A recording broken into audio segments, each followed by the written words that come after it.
আসসালামু আলাইকুম প্রিয় ফেসবুক বন্ধুরা, বলতে পারবেন আজকে কোথায় আছি? কুমিল্লা শিক্ষা বোর্ডের অধীনে স্কুল পরিদর্শনের নিয়মিত কাজে আজকেও বেরিয়েছি। আজকে আছি মনোহরগঞ্জ থানায় পুনগাঁও সরকারি উচ্চ বিদ্যালয়ের নতুন ভবনের সামনে।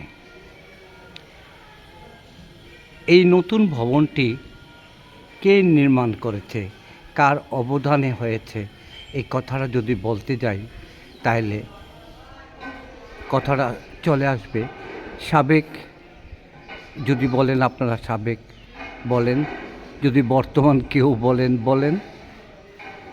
আওয়ামী লীগ সরকারের আমলে এলজিআরডি মন্ত্রী জনাব তাজুল ইসলামের এলাকা লাকসাম মনোহরগঞ্জ জেলা কুমিল্লা, এই পুনগাঁও সরকারি উচ্চ বিদ্যালয়ের সামনে থেকেই আমি এই নতুন ভবনটি আপনাদেরকে ভিডিও করে দেখাচ্ছি। অপরূপ সুন্দর, এত সুন্দর মনোরম পরিবেশের মধ্যে এই পুনগাঁও সরকারি উচ্চ বিদ্যালয়টি হয়েছে। আমি নতুন ভবনের সামনে দাঁড়িয়েছি। আমি পুরনো স্কুলের সামনে থেকে আবার এই ভিডিওটা করে আপনাদেরকে দেখাবো। সে পর্যন্ত অপেক্ষা করার জন্য বিনীতভাবে অনুরোধ করছি। এই নতুন দুইটি ভবন,